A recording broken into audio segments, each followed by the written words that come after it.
हाय सांग माने चलतु आज बनैबा फुलकोबी मसला तरकारी ये भाव काटी नवा मुझे हाथ में भांगी देछि।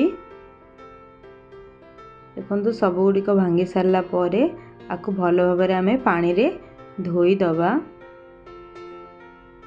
ये चलतु गोटे कड़ाई रे किछि परिमाण रे पानी नवा से स्वाद अनुसार लुण हलदी गुंड ऐड करी जितिकी फुलकोबी रखी काटिकी ताकू एथिरे ऐड करदबा। आलू को मध्य छोट छोट करके काटी नवा एभली भाव में काटी नवा। एबे चलंतु कोबी और आलू को किछि समय कवर करी सिझिबा को छाड़ी दवा। देखंतु सिझी आसिलानी हमर कोबी आलू आपको बाहर कर देबा गोटे प्लेट को। एबे चलंतु गोटे कड़ाई रे रिफाइन ऑयल नवा कोबी जो आलू रखी थिले ताको भल भाव में आमे फ्राई कर दबा। देखंतु फ्राई हो साराणी। एबे चलंतु गोटे प्लेट को बाहर कर दबा। एई भली भाव में फ्राई करि नेले। एबे चलंतु सही कड़ाई रे जो ऑयल बली थिला सेथिरे आमे तेजपत्र जीरा डालचीनी अलैच देई भल भाव फ्राई कर सारा पर जो पियाज रखी थिले बाटिकी एथिरे ऐड कर दबा। किछि समय फ्राए हो सारा पर एथिरे गोटे चामच अदा रसुण पेस्ट दे आपको भल भाव में भाव में मिसई दबा।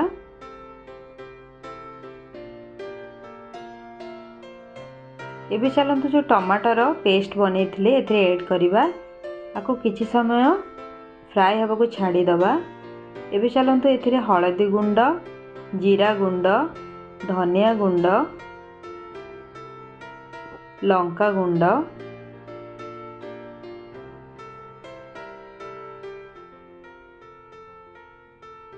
स्वाद अनुसार लुण दे आपको भल भाव में गोलई दबा।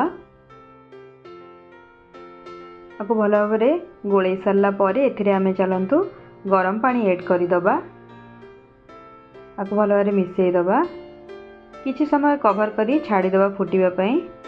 देखंतु हम मसला फ्राई हो साराणी। एबे चलंतु जो फ्राई करके रखी कोबी आलू को एथिरे ऐड कर दबा।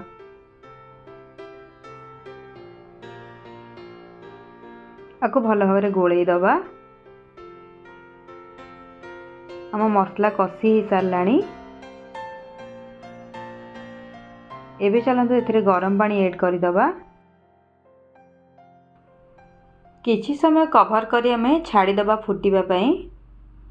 देखंतु कवर बाहर करिबा एथिरे गरम मसला ऐड करिबा। देखंतु केते सुंदर भाव में प्रस्तुत हो जाइए हमर फुलकोबी मसला तरकारी। चलंतु सर्विंग प्लेट को बाहर कर दबा। आपण माने एई भली भाव में घरे प्रस्तुत करंतु। केमती लागिला मो वीडियो कमेंट करके जणेबे।